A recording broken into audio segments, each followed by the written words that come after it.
Ley del Efecto, tu podcast de salud y bienestar, donde hablamos de datos y no de relatos.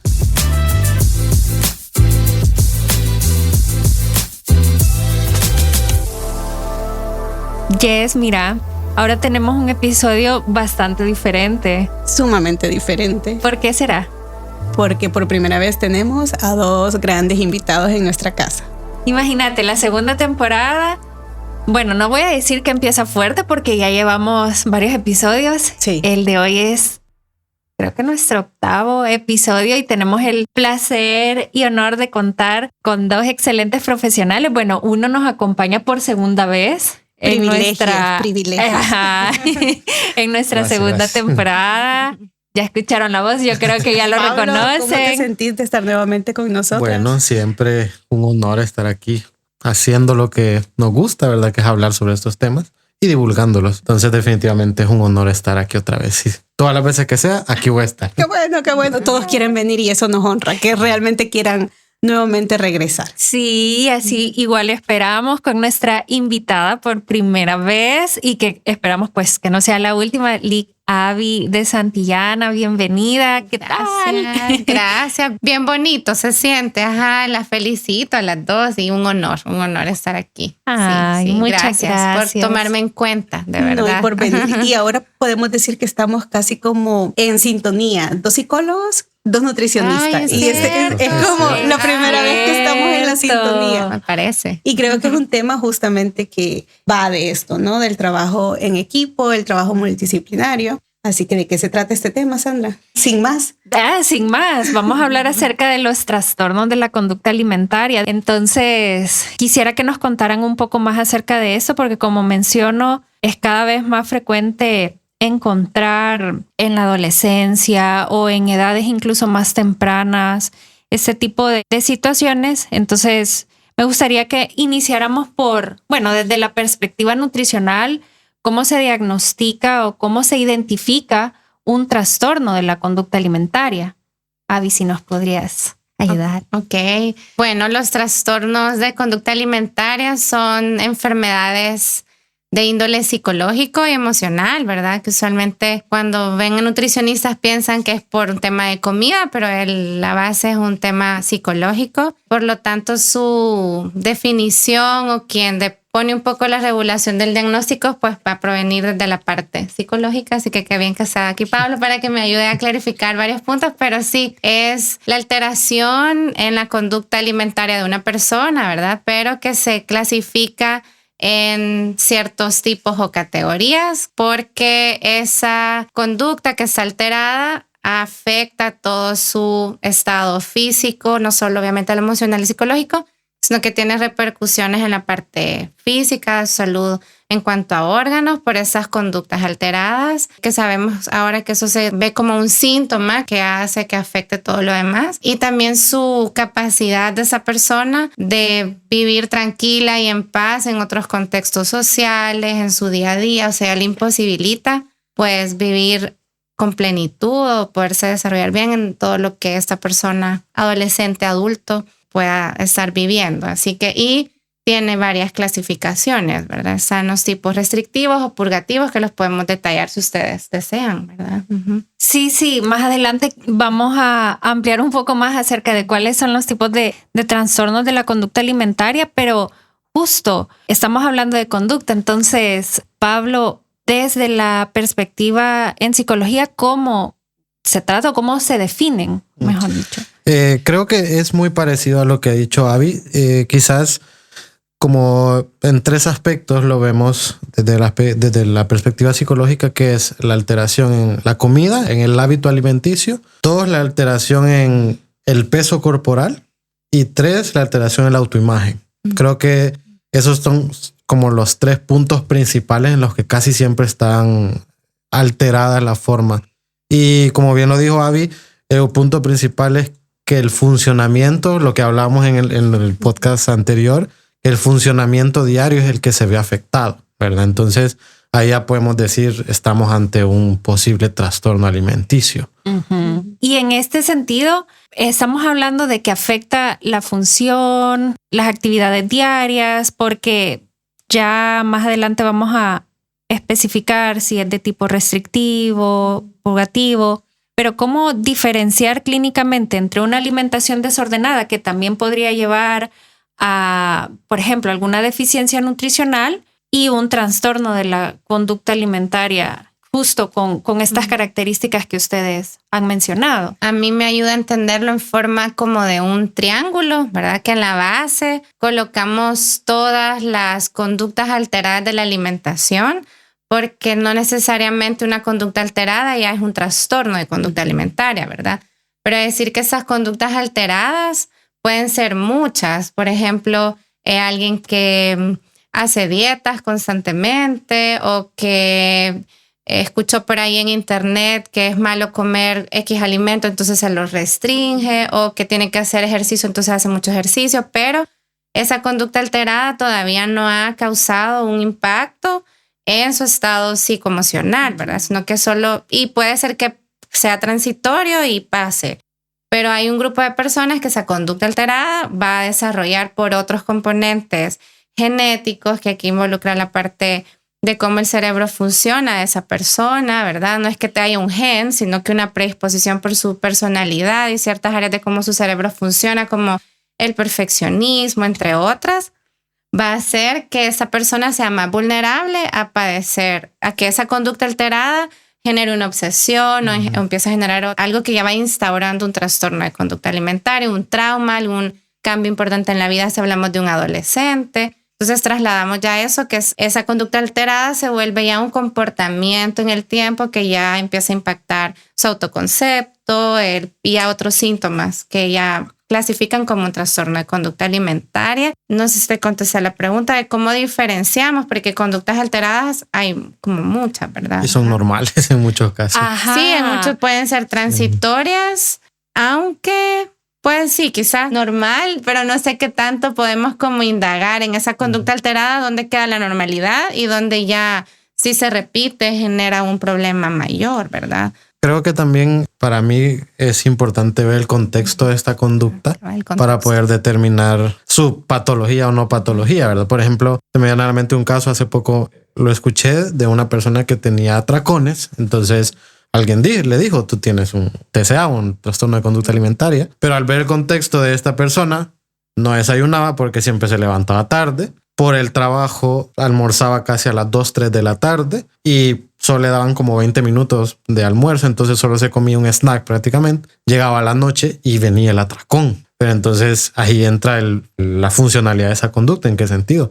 No había comido todo el día. Entonces el cuerpo le estaba pidiendo alimento. Se regulan todos esos horarios, tanto de trabajo como personales, los atracones desaparecen. Entonces el contexto le estaba favoreciendo, aunque quizás más adelante se pudo haber formado un TCA, probablemente, pero en ese momento no lo era, sino eran hábitos poco saludables relacionados tanto a la comida como a los horarios, ¿verdad? Entonces creo que el contexto también tiene mucho que ver para determinar o si es un TCA o son hábitos no saludables. Y yo creo que ahí la importancia de no normalizar como esa persona se sentía descontrolada y poder consultar a tiempo, porque probablemente alguien así, una persona así, más en este contexto que creo que ya vamos a hablar de conductas de dieta y todo, haría que la persona, pues son que hacer una dieta, cuando la dieta hace que todavía más instaure la restricción, y entonces algo que quizás no era un problema pudo haberse hecho un problema mayor, pero el contexto, qué bien que detectó a tiempo, que creo que lo vamos a hablar también en algún momento, ¿verdad? Sí,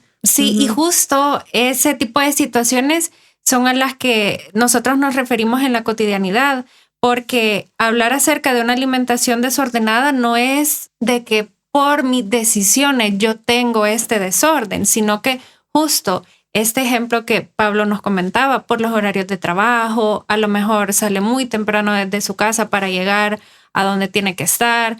Ahora ya sabemos cómo está el tráfico, que hay que salir como 2 horas antes para llegar a tiempo, y esto le impide comer en forma, en un lugar adecuado, y es hasta fisiológico que en el último tiempo de comida en el cual esta persona se puede sentar o estar, entre comillas, más tranquila, ingiera una mayor cantidad de alimentos, porque tal cual es la energía que durante el día no había tenido. Entonces sí, esto que Pablo nuevamente nos recuerda del contexto es sumamente importante para cómo ustedes muy bien identifican cuando se trata de un trastorno de la conducta y cuando es algo que se puede modificar de otra manera. Entonces, hablando acerca de este punto que pues sí, es más común y creo que, bueno, lo mencionamos un poco con Joana la vez pasada, que eran la cultura de dietas, también pues estos estándares de belleza o los cuerpos normativos. Entonces, cómo incluso las redes sociales influyen o promueven de cierta forma la aparición o el mantenimiento del trastorno de la conducta alimentaria, o en su experiencia con los consultantes que ustedes han tenido, ¿cómo han visto que esto puede jugar un papel importante? Hablando que esto también forma parte del entorno. En mi caso, he visto que principalmente, y esto es algo personal, afecta el tema de redes sociales mayoritariamente en adolescentes, ¿verdad? Porque son los que más están expuestos a la comparación social. Entonces son los que también están más expuestos a las redes sociales. Entonces aquí viene que realmente las redes sociales han hecho mucho daño en el tema de la estética, en el tema de la imagen corporal, en reprimir los cuerpos, a la diversidad corporal y hacer el estándar a un solo tipo de cuerpo. Realmente sí creo que afecta muchísimo, muchísimo. Incluso hay algo que me pareció preocupante, interesante, pero preocupante a la vez, que creo que en Estados Unidos ya hay un concepto, un término para referirse a operaciones estéticas. Se llama filter operations, algo así, que es que las personas mayoritariamente son adolescentes los que llegan con una foto de ellos con un filtro y le dicen al cirujano plástico, me quiero ver así. Y es tanto a nivel de cara como a nivel de cuerpo. Entonces, creo que sí tiene mucho que ver el tema de redes sociales en adolescentes, y la cultura propiamente de dieta creo que es más en adultos, por lo menos es lo que he visto en mi experiencia. Y perdón, con ese último punto que tú has mencionado, me parece todavía más alarmante. Podemos decir que este sector del gremio médico en este país esté promoviendo esto también, porque imagínense, llega un adolescente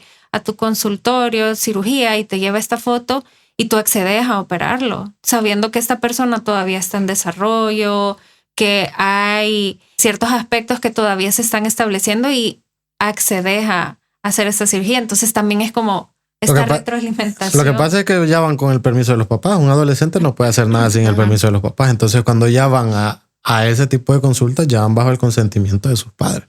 Pero entonces, aún así... es más preocupante eso. Ajá, es todavía peor. A mí me surgen como... Y me parece fabuloso estarlos escuchando, porque creo que es bien enriquecedor realmente el punto nutricional y el punto psicológico. Y ambos tienen como un punto que a mí me llama mucho la atención. Y la pregunta es, ¿realmente el problema es con la comida? ¿Realmente? O podemos decir, según investigaciones, que la comida es el factor más relevante o más fácilmente visible, porque tú empezabas a hablar, Sandra, justo de hábitos a lo mejor alterados, vamos a llamar así, o desordenados. Pero, ¿cuáles son esos estudios que realmente hablan? Me gustó mucho, Abby, como tú lo mencionabas al inicio, hay un factor psicoemocional, o sea, que es clave para poder decir que hay un trastorno de la conducta alimentaria. En ese caso, por ejemplo, Pablo, desde este conocimiento más psicológico, ¿cómo se maneja el factor de la comida? ¿Realmente son esos hábitos o eso solo es el reflejo, lo más evidente que puedes ver, pero atrás de todo eso? Yo me recuerdo en algunas investigaciones que se hacía mucho énfasis a las conductas de autocontrol, la conducta de generar un control sobre aspectos de identidad, sobre aspectos relacionales, sobre aspectos de vida. Entonces la persona parecía en aquellos momentos, que ya estudié hace un buen rato, no vamos a decir cuándo, pero aquellos estudios que ya ahorita ya deben de estar más actualizados, hacían mucho énfasis, Pablo, a ese enfoque de decir, es que hay un aspecto de la relación con la comida, pero no es la comida en sí. La comida no es el problema, es lo evidente, y lo escandaloso es que en estos problemas muchas veces puede ser muy camuflajeado, ya vamos a ver los tipos, pero hay otros no. Por ejemplo, la anorexia nerviosa salta a la vista, es algo que se ve físicamente, entonces es mucho más fácil quizás puntualizarlo con la alimentación. Pero ¿qué hay detrás en estos trastornos en el aspecto psicoemocional. ¿Qué es lo que sabemos en la actualidad de esta población, Pablo? Como tú dices, la comida es un elemento nada más y es de los más visibles, pero debajo hay muchas cosas. Es todo un mundo, ¿no? Exacto, es todo un mundo muy complejo, muy complejo. Normalmente uno de los puntos más importantes en los TCA, ya lo voy a decir así, ya dije que es... También yo.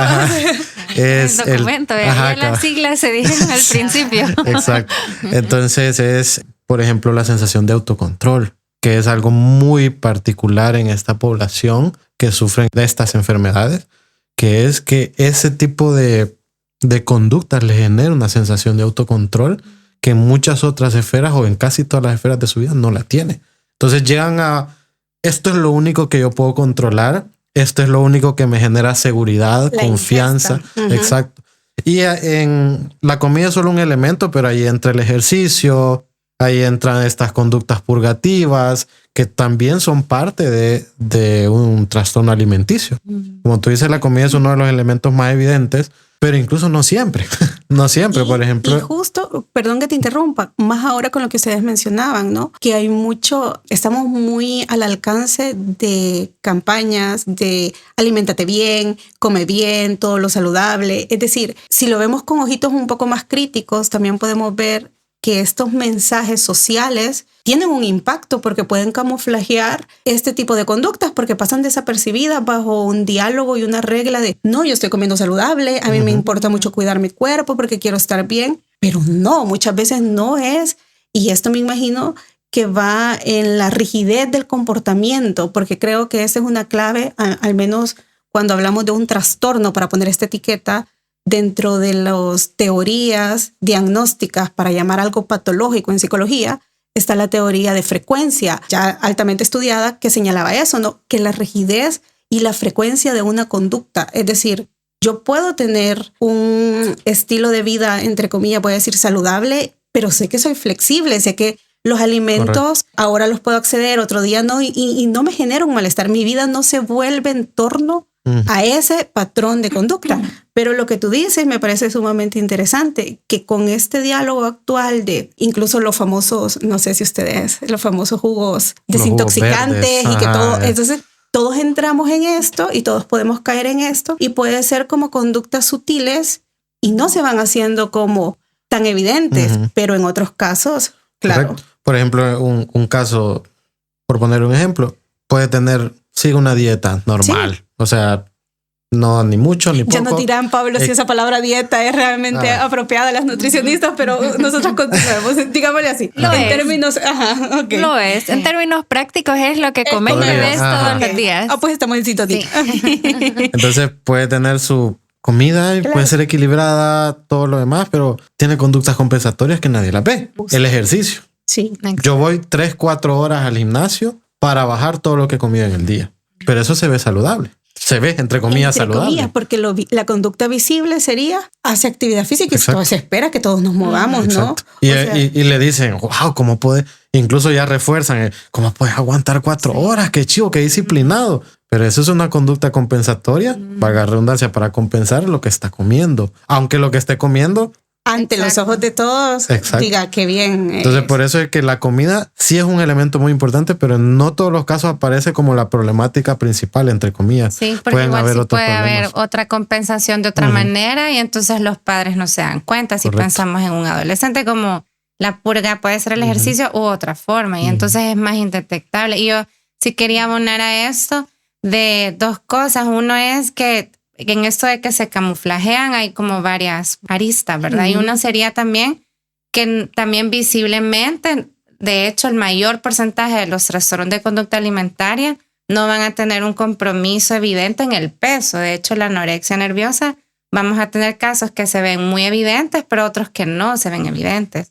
Y como vivimos en una cultura de mucha gordofobia, ¿verdad? Claro. Cuando vemos que alguien quizás no cumple este estándar de un cuerpo normativo, podemos ver, ay, no, si ella se ve y ya se le pueden poner cierta etiqueta a ese tipo de cuerpo, no puede tener una anorexia nerviosa, pero no sabemos si venía de un cuerpo más grande y ha perdido 50, 60 libras a costa de estar con mucha restricción o conductas compensatorias, entonces lo cual hace que sea menos visible, todavía como para un padre de familia, por ejemplo, familiares, etcétera. Y eso que mencionas es sumamente interesante porque yo también puedo recordar el sentimiento de culpa que manejan muchas familias. Hay distintos modelos de familia definitivamente y cuando hablamos de trastornos psicológicos en general podemos ver ciertas cosas, pero en los trastornos de la conducta alimentaria suele presentarse la culpa muchas veces en los núcleos familiares porque incluso socialmente se responsabilizan de la detección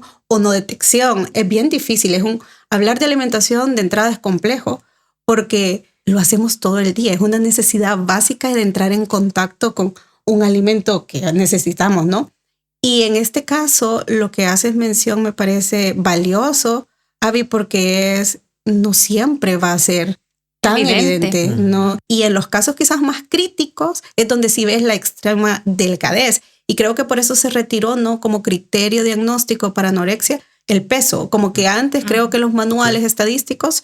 La menorrea se quitó. También, ¿verdad? También, sí, como si no se presentaba... Era eso. Y no lo volvió a clasificar. Porque cada cuerpo es diferente. Es distinto y responde a todas las variables. Sí, va a decir también que en eso que hablabas tú de la familia, también, y lo que decía Pablo, de cómo esta cultura de dieta se ve en los adultos bien normalizado, lo cual es preocupante porque entonces se normaliza en la casa como es normal y con todo este bombardeo de come saludable que tú decías, es más difícil para los padres detectar que esto no es normal. Para un adolescente, de verdad no tiene idea cuántas veces vemos en consulta que la mamá te dice o el papá, fíjese que lo primero que me empezó a decir era, mamá, yo quiero comer más sano. Entonces, claro, ante este bombardeo de la sociedad se ve, qué bueno que quieras comer más sano. Pero para un adolescente es solo ese comentario. De verdad que animo a los que escuchen eso, que hay que tomarlo como con mucha curiosidad, ¿verdad? No de decir, ya tiene un trastorno de conducta alimentaria, sino que quizás más como la curiosidad de por qué quieres comer más sano, de dónde escuchaste, para ti qué es comer más sano, por qué quieres comer más sano, porque detrás pueden haber ya muchas cosas que a ese adolescente le ha hecho querer quitarse algo tan sencillo como ya no voy a tomar mi gaseosa del colegio, ya no voy a comprarme el churro, ya no me voy a comer las pupusas con mis papás el fin de semana. Qué rico. Me acabaste ahorita de evocar un momento que a mí me pareció bien escandaloso, porque haz de cuenta que fue en un contexto muy de preescolares. Estoy hablando de niños entre los 4 y los 6. Y el contexto era que estábamos en una zona de juego y viene una madre amorosa, le dice al niño, gordo, no te vayas a caer de ahí. Y salta una niña escandalizada y le dice, ¿por qué le dice gordo? No está gordo, él está flaco o usted lo ve gordo. Pero una facilidad verbal de esta niña de unos 5 a 6 años, como a mí me sorprendió ver su rostro realmente de asombro de que la madre le decía gordo a su hijo, pero para ella era desconcertante. Entonces es interesante ver cómo desde muy, muy, muy temprana edad vamos dando estas reglas que van direccionando cierta percepción de los cuerpos, cierta percepción de lo que significa una palabra. La niña no tenía este pensamiento abstracto de decir gordo es cariño, sino que gordo estás mal. Y para ella por eso era alterado de esta forma de su rostro. A mí me pareció muy interesante porque dije, ok, aquí hay cosas que nos reflejan estas dinámicas que nosotros a lo mejor en el día a día no tenemos tanta conciencia porque lo vemos como el mundo acelerado, lamentablemente, pero que van desde muy pequeños haciendo esta relación también que se va a ir migrando a la alimentación, que yo creo que eso es un punto que ustedes mejor que nadie lo sabrán, que es cómo este patrón conductual se va relacionando con la comida, porque me gustó lo que decías, Pablo, al inicio encontré esta forma de controlar cosas que de otra manera no puedo controlar. Entonces la forma es una conducta de ingesta con la comida, pero son demasiadas las variables que no podemos tener conciencia totalidad de las que han influido para que esta persona cree este patrón con la alimentación. O a veces comentarios tan sutiles en nuestro hogar de no te levantas de la mesa si no te lo comes todo. Y vamos Hay perdiendo. niños en África que están queriendo La típica, Pero tú por comértelo no le vas a dar de comer a los niños. La culpa Pero, hacia dejar. justo, esta idea de culpa, y ustedes lo habrán o sea, en el aspecto nutricional me imagino que lo pueden ver mucho más presente de cómo se va creando esta relación con los alimentos, y esto obviamente va teniendo consecuencias según las etapas y según lo que va sucediendo. Sí, en el comportamiento alimentario futuro, porque incluso se puede generar una relación de rechazo ante ciertos alimentos porque te obligaban a consumirlos o te condicionaban de, vaya, no te vas a levantar hasta que no te lo comas. Y puede ser de que probablemente esa preparación no era del agrado del niño, esa preparación le generaba malestar en el estómago, ya estaba satisfecho, pero como te estaban obligando de que no te ibas a levantar si no te lo comías, entonces más adelante cuando tú creces ya no querés volver a ver ese alimento. O esta rebeldía de, es que a mí no me dejaban comer cosas dulces antes del platillo principal, entonces ahora que vivo solo, siempre voy a comerme lo dulce. Y ya antes, mi elección, o más cantidad de la que en su momento me permitieron cuando estaba pequeño, pues. Entonces desde ahí vas alterando tú cómo esta persona empieza a ver los alimentos, algunos como un castigo, otros como una recompensa, porque bueno, eso también sucede. Y yo lo veía antes de, por ejemplo, esta persona obtenía una buena calificación, entonces, bueno, vamos a ir a comer. Te vamos a llevar a que te comas el sorbete o lo que tú más quieras. Entonces esta persona se esforzaba no por, ay, bueno, quiero salir bien, sino que es como el premio. Qué delicioso este premio. Y a veces que hay mensajes, ¿cómo se llama esto? Como un doble mensaje. Doble vínculo. Ajá, Doble como vínculo. esta ambigüedad de que no, ya ha sido suficiente, pero a veces está disponible en la casa. Y es como que tú le decís, vaya, ya no te vas a comer más dulces, pero los dulces están al alcance de esta persona. Y es como tener el estímulo a la par tuya, pero no te lo puedes comer. Y es, no sé, esto complicado y... Sí, y creo que ahí entra un detalle a favor de los trastornos de conducta alimentaria, porque entonces ya son etiquetas de comer dulce es malo o no comerlos es bueno. Eso Lo vas clasificando. Ajá, exacto. Entonces, si hablamos de prevención, es algo que animar a no clasificar de ningún tipo ni ponerle una connotación de culpa o castigo o premio a la comida, ¿verdad? En esto, por ejemplo, y que bueno, hablemos un poquito quizás de si hay o cuáles podrían ser la clasificación de estos que pueden hacernos más... Como estos factores. Sí, la palabra vulnerabilidad a veces es muy... Factores de riesgo. Sí, factores de riesgo que podríamos identificar a lo mejor que están, porque si se fijan hemos hablado el núcleo familiar, pero también sabemos que no podemos culpabilizar a las familias como la causal directa. De hecho, creo que en la literatura no hay como esa causal, familias así. No, hay ciertas probabilidades que sí sabemos en psicología que hay ciertos modelos de familia muy autocríticas, muy enfocadas en la perfección o en reglas muy rígidas de estilos de crianza muy autoritarios, que sí pareciera que hay una correlación, pero no es causal, que eso siempre para mí es bien importante de cuidar, porque una cosa es que se relacione y otra cosa es que lo cause. Entonces es muy, muy importante diferenciar. Y sabemos que hay ciertas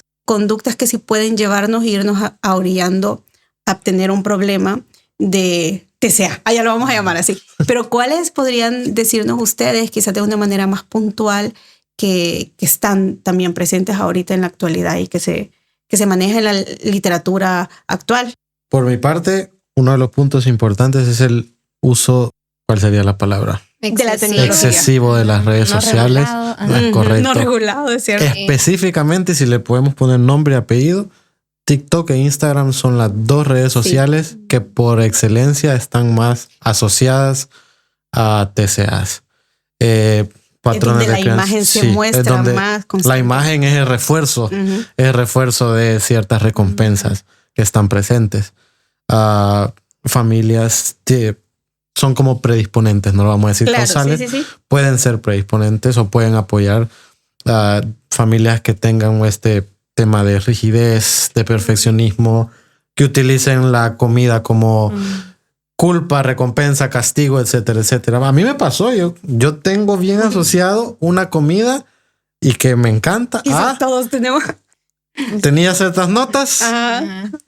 Significaba una comida específica. Hasta el día de ahora, cuando algo me sale bien en la vida, pienso en esa comida. Correcto. Entonces, eso es como que sea hasta cierto punto normal, todo lo hemos vivido, pero claro, pero la rigidez. Hay modelos en donde específicamente esa es la única forma en la que ya sea castigo o ya sea recompensa para utilizarlo, no tener redes de apoyo muy establecidas, muy fuertes, o que estas mismas redes también sean muy críticas al respecto. La etapa del desarrollo también tiene mucho que ver. En los adolescentes suele tener un factor mayor de desarrollo de TCAs, patrones o hábitos no saludables. Y aquí lo digo no solo en relación a la comida, sino en general. Cuando nosotros nos desvelamos, normalmente buscamos dulce al día siguiente como una forma de buscar energía, o carbohidratos también. Entonces, imagínense patrones de yo no duermo, solo busco en el día este tipo de alimentos. Eso me genera ciertas cosas y así entramos en un ciclo de no acabar con respecto a ciertos hábitos. El sedentarismo también tiene mucho que ver no como causante, sino como reforzador de... Creo que son algunos de los que se me ocurren. No sé qué más. Sí, quizás de mi parte sería lo de las dietas, ¿verdad? Que hay como un factor. Y muy fuerte. Sí, se habla de 18 veces más probable que un adolescente, si hablamos de adolescentes, desarrolle un TCA. Se ha hecho una dieta severamente estricta, es decir, que ha restringido, ya ha sido con un enfoque de pérdida de peso, que le han limitado mucho su alimentación. Va a tener, imagínense, 18 veces más riesgo de desarrollar un TCA que uno que no haya hecho dieta. Entonces, definitivamente el tema de esa etiqueta de alimentos buenos o malos, o que engordan, no engordan, esto que se refuerza tanto en la sociedad, redes sociales, como familias dietantes, o sea, familias que han hecho dieta y eso se normaliza, ¿verdad? Pues va el adolescente asociando esto, o yo quizás en la adolescencia no, pero adulto, y sigo con estas asociaciones, ¿verdad? Y sí, factores de riesgo, diría que estos, ya luego vienen otras cosas, situaciones que viene a ser como como fuego. Desencadenante. Cabal, exacto, desencadenante. Todo esto que ya estaba ahí, solo el favorito. Y quizás se agregaría estos rasgos de personalidad, que son, porque podemos tener, como decía Pablo, esa persona que quizás no comía en el día, que después llegaba y tenía atracones, pero puede haber otra persona que por un factor de su predisposición, que tiene genética de su personalidad, desarrolla un trastorno de conducta alimentaria porque ya tiene otros componentes de rigidez, perfeccionismo, etcétera, ¿verdad? Sabes que justo, de verdad que qué buen comentario, porque yo estaba leyendo, Pablo, que estas conductas podríamos llamarlas como niños con un cierto grado de sensibilidad, ciertos caracteres o temperamentos. Por ejemplo, tenemos un niño que trae mayor demanda en la regulación emocional, por ejemplo. Pero en este proceso de aprendizaje, yo creo que esto es clave, como vamos introduciéndonos al mundo, ¿no? En ese proceso de ir aprendiendo a regular nuestras emociones, no se logra ese adecuado acompañamiento. Y esto vamos a llamarlo como que traigamos de fábrica, ¿no? Porque hay algunos que el típico bebé tranquilito y a veces el otro que de alta demanda. Creo que ahora esa es la etiqueta, ¿no? Bebé de alta demanda, que tenés que estar ahí. Pero se hacía como también esta correlación que se veía muy presente, que estos niños, al no tener un buen acompañamiento en su aprendizaje de regulación emocional, iban justo buscando la brecha de tengo que controlar algo, porque mis emociones nunca son validadas, nunca se adaptan. No hay un control. Entonces me voy orientando más a encontrar una conducta compensatoria y esa conducta aparece. Ahora, esto me genera como ciertas también como dudas e inquietudes, porque la comida es algo que está ahí. Es vital. Es algo que no puedes. Y hace alguien, un profesional lo comparaba de decir, veamos una fobia. Una fobia tú la puedes evitar. En algún momento, por ejemplo, yo voy por una calle y del otro lado viene algo que me genera fobia y yo puedo irme al otro lado de la calle. Puedo evitarlo. Entonces el estímulo se vuelve un poquito más sobrellevadero. Pero cuando tenés un problema de la conducta alimentaria, el estímulo está ahí todo el tiempo. Y no solo es diario, sino que también ahora me gustaría que nos hablen un poquito del proceso físico, porque es tal cual el hecho de tener la conciencia corporal, en el sentido que habrán casos donde hay esta sensibilidad a mi conciencia corporal de me siento esto, me siento lo otro, me siento que no me gusta mi cuerpo y me voy sensibilizando con estos estímulos perceptivos de mi cuerpo que me van direccionando. Y definitivamente esto sería cuando ya está instaurado el diagnóstico, pero habrán otros donde no hay como esta conciencia, sino que es como el otro lado, ¿no? Donde simplemente no puedo tampoco dimensionar mi imagen corporal, no la puedo ver, hay una distorsión. Entonces, en este caso, ¿cómo se va abordando? Y si ustedes lo hacen a nivel en conjunto, porque me imagino que tiene que haber un trabajo psicológico, esa información la trabajan ustedes como se pasa la información, vamos a decir así, para ir direccionando también en tu área cómo vas colocando los alimentos y cómo se va dando este proceso de volverte a relacionar con los alimentos distintos, pero también la parte psicológica de ir viendo de estas sensibilidades que al final es el darte cuenta de la conciencia de lo que te está sucediendo. ¿Cómo se maneja en trabajo multidisciplinario? Y perdón, sí. Ahí completando con eso, porque es una pregunta clave. Esto varía de acuerdo al tipo de TCA. ¿Qué cosa varía? Es decir, la conciencia de la persona, por ejemplo, si hay distorsión de la imagen corporal. Como la dismorfia corporal o justamente el proceso de introducción de alimentos o el abordaje psicológico, si es distinto de acuerdo al tipo de TCA o comparten. Pero quizás antes, entonces, ¿cuáles son los tipos? Porque partamos de entender un poquito quizás la clasificación que tenemos y quizás las características, aunque sean más relevantes de cada uno, si gustan, para que vayamos todos en la misma sintonía. Sí, tienes razón. Quizás para o los más relevantes. Sí, los más, unificar la distorsión corporal realmente sí está como presente casi que en todos los trastornos de conducta alimentaria, ¿verdad? Hay como una distorsión, ya sea si hay anorexia, bulimia o trastorno por atracón, en esos. O el OSFED se llama, que son todas esas conductas que digamos que no tienen un patrón específico o frecuencia para clasificarlas como anorexia nerviosa o bulimia, pero que el paciente sí se está purgando, está haciendo cualquier tipo de purga, ¿verdad? O teniendo atracones, pero no en la frecuencia como para clasificarlo trastorno por atracón, pero sí hay una conducta que ya le imposibilita todo su bienestar psicoemocional, etcétera. Entonces está la anorexia nerviosa, bulimia nerviosa, trastorno por atracón. De la anorexia hay dos tipos, la restrictiva y la purgativa, que hay pacientes que pueden estarse purgando también, y no es que tengan bulimia, sino que lo hacen como cuando han roto alguna regla, ¿verdad? Entonces, pero que el componente principal es la restricción, y está la bulimia nerviosa, que es cuando ya hay más atracones y un método compensatorio, ya sea cualquier tipo de purga o abuso de ejercicio, que se vuelve una purga también. Y el trastorno por atracón, que es cuando la persona tiene una sensación, un evento donde la persona se percibe que pierde el control, es decir, no puedo parar de comer y como cantidades más grandes de las que comería en otra situación similar, pero tiene una sensación muy fuerte de culpa después de este evento, pero no hay un método compensatorio como habría en la bulimia, ¿verdad? Quizás como las diferencias. Y hay otro trastorno, bueno, el trastorno con más que se da más o que vemos más en estadísticas también es el trastorno por atracón, en realidad, sobre bulimia y bulimia nerviosa y anorexia nerviosa. Y luego es otro trastorno del que se habla poco, pero que también está, que es el trastorno TERIA o trastorno evitativo restrictivo de la ingesta, que son estos niños que tienen se ve más, es el que la clasificación es en niños principalmente, que comen muy pequeños grupos de tipos de alimentos o alimentos en general por varios componentes psicológicos. Ya implica un deterioro en su salud física de crecimiento, pero ellos sí no tienen una distorsión de su imagen corporal, no lo hacen por miedo a subir de peso ni porque tengan un tema con su imagen.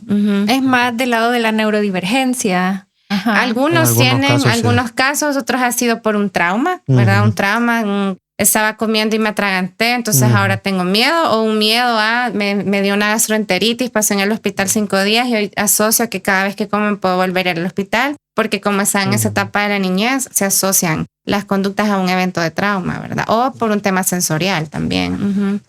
Ahí están como a grandes. Creo que están todos, Sí. Sí. Hay otros que son bien por el pica y todo eso, Sí, pero ya que son que bien sí, específicos. y que pasan, sí, pero son como en menor Muy incidencia. puntuales. Sí.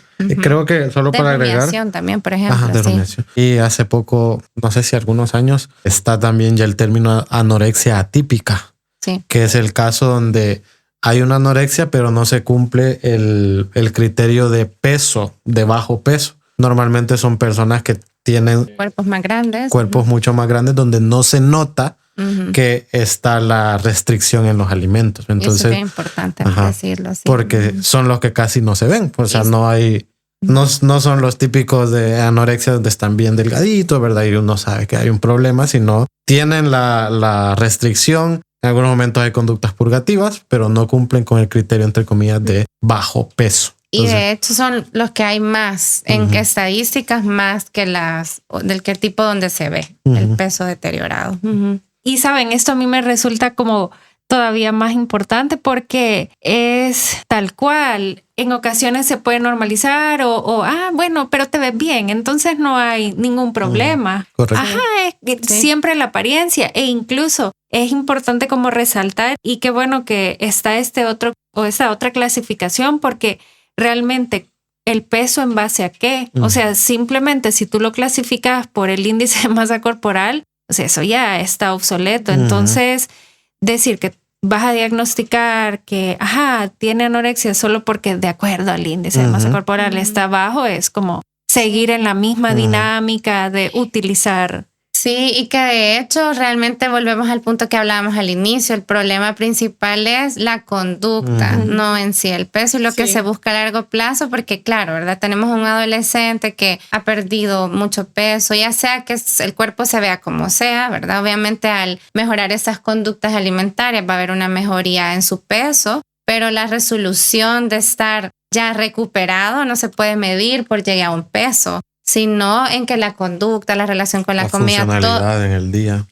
Todo el tema psicológico esté resuelto, que es la parte más difícil. Usualmente los pacientes vienen primero con la nutricionista, logramos la etapa de, hemos normalizado patrones, ya el peso está restaurado o parcialmente restaurado, pero viene la parte más difícil, que es todo el tema ya de las conductas y el tema emocional. Que dicho sea de paso, son los consultantes de TCA, son los que tienen menor tasa de éxito en psicoterapia que cualquier otro. Sí, eso te iba a preguntar, la adherencia. Otro trastorno, porque es normal que en estas personas no haya una conciencia de problema, dado que está reforzada esta idea de que estoy bajando de peso, me estoy cuidando, estoy haciendo ejercicio, etcétera, etcétera. Todos me aplauden. Todos me aplauden, exacto. Ya soy visto ahora que estoy haciendo esas conductas, entonces no hay o es muy reducida la conciencia de problema. Entonces, eso hace que el tratamiento sea mucho más difícil, la adherencia sea más complicada, muy complicada. Y en población, Pablo, por ejemplo, ustedes notan la diferencia con lo que estás diciendo, población infanto-juvenil, que justo, ¿no? Quienes van a llevar son los padres. Es decir, y en el aspecto psicológico, siempre hemos dicho, ¿no? Que cuando tú vas a buscar ayuda profesional y vas con esta resistencia, o sea, de entrada llevas ahí ya por delante un montón de inconvenientes para el funcionamiento de la terapia. Pero cuando son los padres que llevan, porque han identificado este tipo de conductas y van contigo, ¿cómo se empieza a trabajar sabiendo que no hay conciencia del problema? Porque para el adolescente es, vengo obligado, vengo aquí y usted qué me va a decir a mí. De hecho, no va a colaborar en una entrevista, sino que cómo se maneja esa relación inicial también para ir fortaleciendo la relación terapéutica, sabiendo que no hay conciencia del problema y que posiblemente no va a suceder de una manera muy rápida, sino que es muy, muy lenta. Creo que en ese sentido, primero, el trabajo con los padres es vital, porque muchas veces los padres tampoco vienen con conciencia de la problemática, sino que, mire, lo encontré vomitando un día, ¿qué pasó? Y ya vemos todo el historial de la problemática, pero ellos solo ven como problema esto que está vomitando, no que hay una dieta muy restrictiva, no que está haciendo 3 horas de ejercicio, porque volvemos al punto de que eso está reforzado socialmente. Entonces, el primer punto de la psicoeducación con los padres tiene que ser vital, porque obviamente son los que hoy llevan y que normalmente llegan obligados, ¿verdad? Entonces, creo que ese es el primer paso, que los padres entiendan lo más que se pueda la problemática a la que nos estamos enfrentando y que es grave, ¿verdad? Y que es algo grave, es realmente de riesgo de muerte. Y no es un capricho, ¿no? Exacto. De adolescente. Y ya con el adolescente, que normalmente por el hecho de que van obligados es donde es más difícil, la alianza terapéutica realmente tiene que ser trabajada de la focacia a la perfección para que ese se vuelva un espacio seguro en donde poder abordar las problemáticas. En un principio mencionamos, tus padres me han comentado que está pasando eso, quisiera saber. Normalmente te van a decir, no, solo lo hice una vez. Y yo, pero eso porque es problema. O sea, y aquí entra el desarrollo de enseñarle a este chico, a esta chica, por qué esa situación es un problema. También la psicoeducación es vital con ellos para que entiendan que está en una problemática muy riesgosa, ¿verdad? Y qué difícil la postura, porque como terapeuta, el verte aliado y saber que siempre el consultante tiene sus derechos, pero también implica el apoyo y el involucramiento directo de la familia. Entonces, me imagino que habrá familias de familias, pero cómo poder hacer este proceso, porque a veces sucederá que las dinámicas familiares es, mire, le voy a contar que a usted le está mintiendo. Él sigue vomitando, pero usted no se lo ha dicho, pero no le diga que yo le dije, porque entonces este manejo de información y los códigos de confidencialidad en la psicoterapia, cuando estamos abordando este tipo de problemas, ¿cómo se puede o cómo se manejan, Pablo? Creo que ahí siempre tiene que ver el hecho y el mismo código nos lo menciona de podemos romperlo siempre y cuando esté en riesgo la salud de la persona. En estos casos, casi en muchas de las conductas realmente están en riesgo. Otra de las cosas que es muy común en consultantes con estas problemáticas son los cortes en las autolesiones, correcto. Entonces, esos son de riesgo. Aunque no lo haga con una intención suicida, siempre es un riesgo que lo haga. Entonces, el código ahí es claro y nos dice cuando se presenten esos casos, nosotros podemos violar la confidencialidad. Cuando son de los casos donde el padre nos dice, mire, sigue pasando esto, pero no le diga. En ese sentido, pues, valorar que el padre nos lo está diciendo y manejarlo de forma muy sutil con el consultante adolescente, ¿verdad? Okay.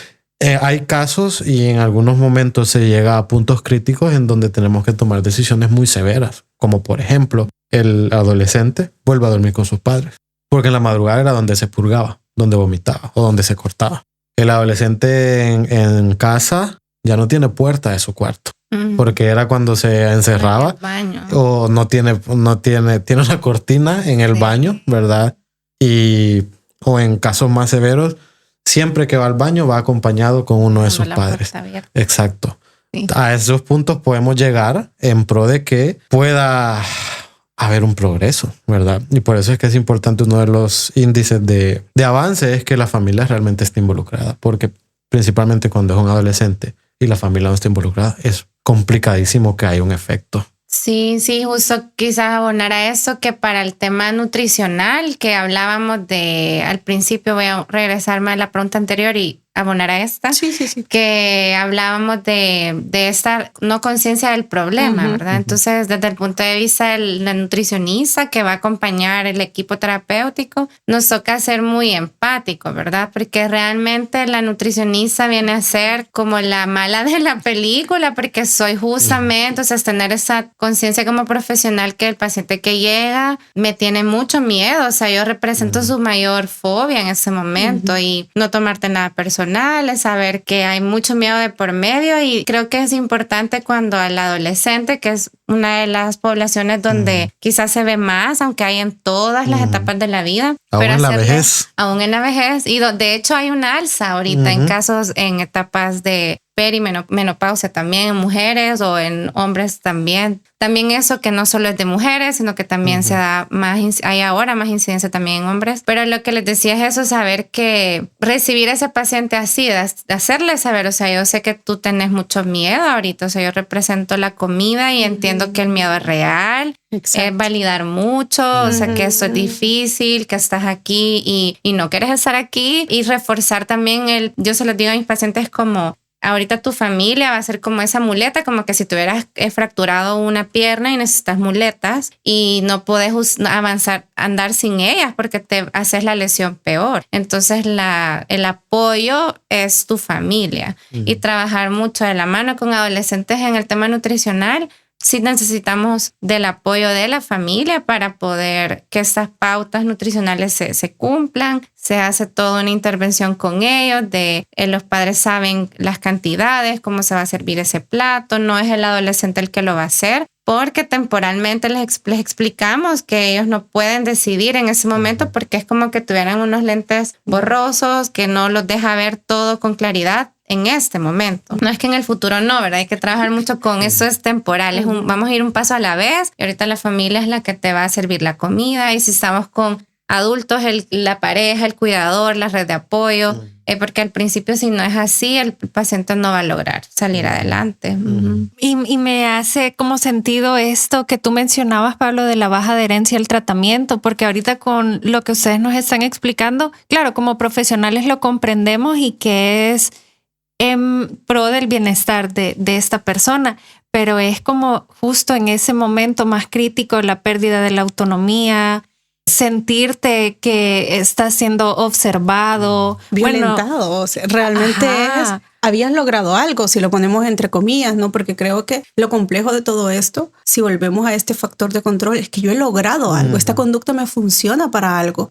Y hay una serie de la nutricionista, el psicólogo, mis padres, hasta incluso a lo mejor el colegio, todo el foco está sobre mí. El doctor general están diciéndome y esta presión realmente es sumamente de conflicto para la persona. Entonces me imagino que el trabajo que ustedes hacen multidisciplinario tiene que encontrar todas estas variables y irlas haciendo cada vez más acopladas al caso para ir orientando. A mí me gustó mucho lo que dijiste, Javi, porque el hecho de decir ahorita en esta etapa no puedes ver porque no hay una conciencia del problema y creo que esa es la parte más difícil en los casos de adolescencia, ¿no? Porque no hay esta capacidad, entonces se tiene que ir desarrollando y se habla mucho desde la psicología que parece contradictorio, pero a veces hay que hablar sobre los beneficios que te da el trastorno, es decir, validar y decir, es cierto, te sentís más autónoma, ¿verdad? Te sentís más bonita, ¿verdad? Que llamas más la atención. Es como una etapa, la palabra muy, muy cotidiana, como la luna de miel. Ahorita le ves todo esto, pero tenés energías. Pero ¿cómo te sentís? Y empezar a jugar con la capacidad de llevar a ver las consecuencias a largo plazo, porque las inmediatas pueden ser muy valiosas para el adolescente, porque estoy recibiendo eso que yo estaba queriendo, ¿no? Entonces aprender la validación, pero también de saber que hay un momento donde el mismo trastorno te imposibilita ver que es un problema, porque te está dando algo. Entonces hay que hablar de que también hay una cara de que el mismo trastorno genera un bienestar falso, pero es que el adolescente o el adolescente lo vive real. Entonces el trabajo de los padres de ir entendiendo esto, a mí me gustó mucho esta terapia focalizada en la emoción, que de ir aprendiendo los padres no solo a educarse sobre el trastorno, sino también ellos ir entendiendo cómo ellos se emocionan con la situación, porque es un proceso de acompañamiento que no es fácil. Las familias sufren porque son cosas desconocidas, que se salen de control y hay muchos miedos y temores, más cuando hay mucha culpabilización, pero ir aprendiendo a identificar que estás acompañando, que no es capricho, que no pone de su parte, que hay un problema real. Entonces creo que me gustó lo que decía Javi, que hay momentos, pero la validación es clave en este tipo de procesos largos, lentos, porque creo que son de los problemas psicológicos más complejos, porque son demasiado variables y de riesgo físicas. Entonces también están ahí, ¿no? Presentes. Sí, justo esto lo hace complejo, ¿verdad? Desde el punto de vista de la terapia nutricional, trabajamos mucho con los modelos de cambio, ¿verdad? Las etapas de cambio y la entrevista motivacional. Exacto. Que es justamente esto de que el paciente o la paciente vaya viendo justo qué gano, qué pierdo, de algo tan pequeño como vamos ahora a agregar ese alimento, vamos ahora a poner el plato servido, ahora tus papás se van a servir, qué gano, qué pierdo, como este balance de decisiones, decisional. Y lo otro es saber que les estamos quitando como sus salvavidas, ¿verdad? Entonces, claro, la resistencia al principio es normal y que los papás lo vayan acompañando de esa manera es importante y que se vuelven la familia a empoderarla mucho, que son aliados, de hecho, son parte del equipo también. Entonces, que por eso tienen que aprender temas de contención emocional, que hay límites que no podemos quitar porque son parte del tratamiento, etcétera. Sí, el hecho de apoyarnos en los profesionales. uno de lo que hace difícil este problema es que sí o sí tiene que ser un trabajo multidisciplinario. Sí. Psicólogo, nutricionista, endocrinólogo. En el ideal tendría que ser cuando se introduzcan donde sea necesario un preparador físico. En México, en el instituto, el instituto Caita, ideal. mencionan todo esto, incluso dentro del proceso de terapia es terapia individual y terapia sistémica familiar. O sea, todo eso tendría que ser el ideal. No estamos en el ideal, pero aún así, por ejemplo, es un tratamiento caro, sumamente caro, porque estamos hablando de pagarle mínimo a 3 profesionales. Mínimo 4 cuando es psiquiatra y cuando hay psiquiatra, medicamentos, exacto, más medicamentos. Y son seguimientos todas las semanas prácticamente, ¿verdad? En los casos más severos también. Entonces, sí, la continuidad del proceso. Entender eso para un padre, para una madre es sumamente complicado. Entonces, creo que como profesionales tenemos que tener mucha empatía en normas generales con todos los miembros de la familia. Porque a mí me gusta, uno de los profesores mencioné, este es un trastorno, lo voy a decir en este sentido, familiar, no porque la familia lo causa, sino porque toda la familia está involucrada. Sí, todos interactúan. Exacto, pues, todos son parte y son valiosos, cada pieza. Correcto. Entonces, entender eso. Y como profesionales también, es entender que estos problemas son de los problemas más desgastantes a nivel profesional, ¿verdad? Porque como decía Abby, suelen ser personas muy reactivas. A veces, sobre todo en las primeras sesiones, llegan y con patada al pecho, yo no quiero estar aquí, usted me cae mal. Pero qué importante que de parte de los especialistas se escuche esto, ¿sabes? El otro lado, ¿no? Ajá, el otro lado, porque, bueno, a veces hemos conversado de otro tipo de temas y tal, pero, el lado del terapeuta, cómo también recibe este tipo de trastornos. Es algo que personalmente yo no había reflexionado, pero es cierto. Es difícil para la familia, para el consultante, pero también para ustedes, lo que tú estás mencionando por las características de no hay un reconocimiento de la problemática, entonces tenés una barrera de entrada. Es muy desgastante, estas problemáticas son muy desgastantes. Sí, y creo que como se siente el terapeuta, en algunos momentos el nutricionista, para todos, la familia también, ¿verdad? Y por eso creo lo que decía Pablo es la importancia de la detección temprana y buscar el equipo terapéutico tempranamente, porque a veces pasa que la familia ha llegado, pero no solo ha pasado, o sea, que están pasado buscando ayuda porque todavía nos hace falta más conciencia en los profesionales de decir, eso es un TCA, entonces lo tengo que remitir, ¿verdad? Y eso te iba a preguntar, que usualmente también puede pasar que llegue a tu consulta y que a medida vas teniendo el proceso, lo vayas descubriendo. Como el motivo de consulta, por ejemplo, puede ser, vengo porque estoy insegura con mi cuerpo, más relacionado como, quiero hacer cambios. Pero tú has logrado identificar algunos casos, Abby, que a medida tú vas, dices, no, aquí hay algo que no está bien y vas descubriendo que realmente hay un problema detrás, pero que llega con otro motivo de consulta. ¿Cómo has encontrado este tipo de casos? Sí, creo que en el tema de nutrición, quizás porque mi enfoque es los TCA bastante, casi que de la primera consulta podemos hacer preguntas como bien claves, ¿verdad? Desde que veo a alguien que ha hecho muchas dietas y no es la primera vez, es ok. Y podemos hacer preguntas como, o que está muy obsesionada con el peso y los resultados del tema del peso, muy enfocado en eso, ya nos da una señal de alerta, de indagar más. También si el tema de las dietas o, por ejemplo, lo que les decía, ¿verdad? Estos adolescentes que llegan como con esta solicitud a sus papás de quiero comer más sano, cuando un adolescente viene con esta idea, para mí es una señal de alerta desde el principio, hablando de adolescentes. También es común. Sí, en el caso de los varones, y de eso que no le hemos hablado mucho, pero ahora es bien común ese tema de niños que quieren ir a hacer mucho tema de ejercicio, la construcción de músculo, entonces ya desde ahí creo que se puede detectar. Y hay un cuestionario también, que es el SCOF, que son 5 preguntas que los profesionales pueden pasar rapidito en una consulta inicial para detectar conductas de riesgo, ¿verdad? Creo que puede pasar más, tal vez en psicología, que adultos. Como que cuando ya vas, que se va descubriendo, ¿verdad? A mí ya en la especialización no me ha pasado, pero antes de hacer la especialización me pasó 2 veces con adultos, en donde llegaban por otra cosa y dentro del proceso era como, los 2 fueron por atracón. ahora que lo recuerdo. Y que es de lo más escondido, porque hay mucho estigma. Correcto. Creo que también esto, sí. Fue por atracón. Ya en el proceso nos dimos cuenta ambos, porque incluso me acuerdo una de las personas me dijo, me acabo de dar cuenta que tengo un problema con la comida. Lo bueno es que de un solo lo reconoció, Sí, pero en ese momento lo referí porque no estaba especializado en eso, ¿verdad? Pero sí, creo que en adultos pasa un poquito, podría pasar un poquito más. Sí, justo iba a decir que en nutrición, una pregunta que yo he agregado a mi cuestionario de primera consulta es justamente eso. ¿Alguna vez has sentido que perdés el control a la hora de comer?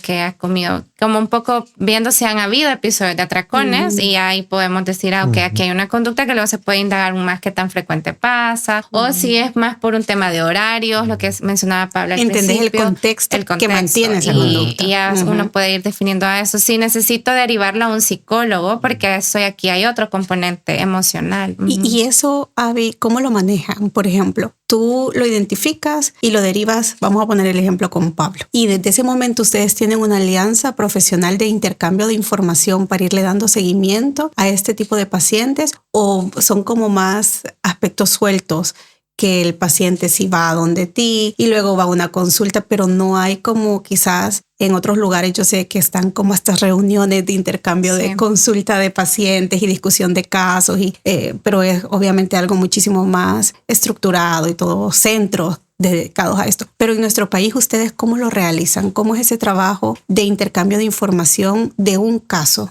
Creo que sí, llega la consulta, usualmente ahora casi que ya llegan porque han sido referidos o que ya saben los papás y yo sospecho que hay un TCA.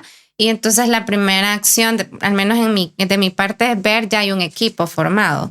Okay. Cuando llegan contigo ya hay un terapeuta, ya está con un médico, saber quiénes están del equipo. A veces no tienen, entonces hay que les explico porque a veces llegan pensando que es nutricional y entonces de explicarle a los papás, eso tiene un componente emocional, psicológico que no puedo, es como querer levantar una mesa con una pata, se va a caer, necesito todo el equipo que sostenga esto y entonces ya se hace la referencia.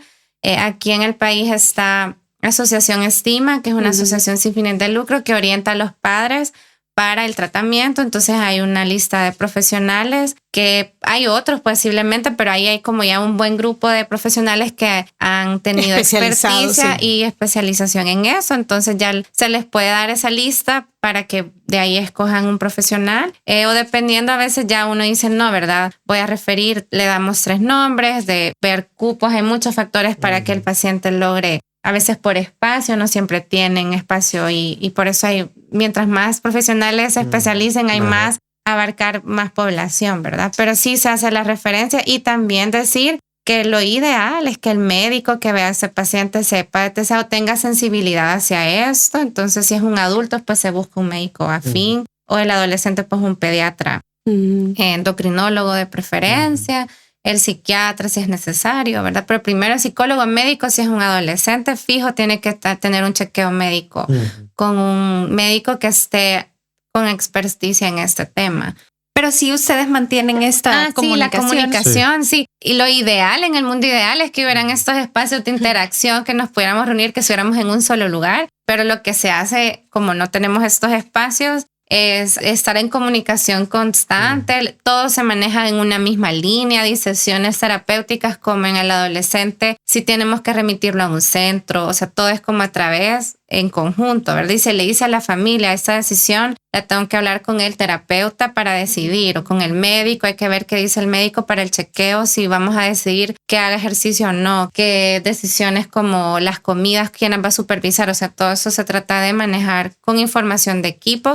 No nos reunimos, pero si hay llamadas, mensajes constantes de cómo va el avance, etcétera. Y pongo un ejemplo de por qué es tan importante esto. Por ejemplo, llega donde Abby y los papás dicen que está siguiendo súper bien el plan y todo eso, pero viene a la consulta y como se ha construido una alianza terapéutica muy fuerte, me dice, mira, fíjate que cuando mis papás se voltean, yo boto la comida. Entonces yo le tengo que decir a Abby, no está ocurriendo lo que te dijeron que está ocurriendo, ¿verdad? Claro. Me acaba de mencionar esto. Entonces, ahí ven lo importante que es que los profesionales estemos con intercambio constante de información. Y solo quiero agregar algo en el tema de por qué debe de ser un médico que de preferencia esté sensibilizado con el tema de los TCA, porque muchas veces desde la medicina es donde se está reforzando esta idea de bajo peso igual salud, dejando de lado todas las otras variables que son iguales o más importantes en temas de bienestar general. Y muchas veces son los mismos médicos. ¿Por qué estás tan gordo? ¿Por qué estás? Aún yo me di cuenta de un pediatra que a los niños les decía que está demasiado gordo, que tiene que bajar de peso. Y entraban los niños de, mira, mamá, méteme al gimnasio. Claro. Porque muchas veces, como son en la atención primaria en salud, muchas veces son ellos. Es súper común eso. Qué lamentable, ¿verdad?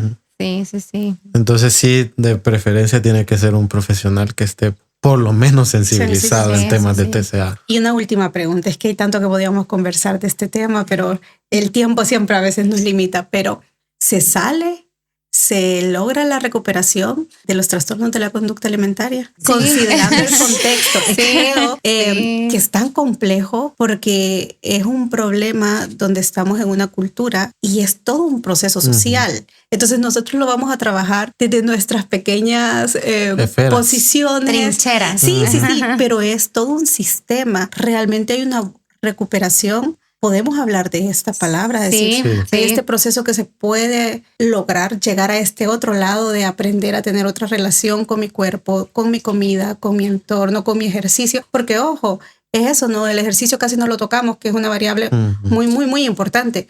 Porque al gimnasio, lamentablemente, o hacer ejercicio está muy asociado a la pérdida de grasa, de peso, pero no de la funcionalidad que nos da el ejercicio, la agilidad, todo eso no, nadie habla de eso, ¿no? Pero con todos estos sistemas, podemos decir que sí hay una recuperación. Sí, se busca definitivamente que el paciente se recupere, ¿verdad? Al 100%. Lo único que va a depender de muchos factores. Creo que por eso nos detuvimos así en dar la respuesta. Porque, que no sea tan rápida la respuesta. Porque porque es el análisis de, bueno, tengo todo esto y cómo digo sí o no. Porque requiere de muchos factores. Uno, creo que mientras más precozmente se ha detectado, el éxito de recuperación pues va a ser mayor y más pronto, ¿verdad? Mientras más tarde se detecta, se alarga más el poderse recuperar o el trastorno pues recobra fuerza y dura más tiempo el tratamiento. Con la red de apoyo que cuenta la persona, como es un tema de recursos económicos,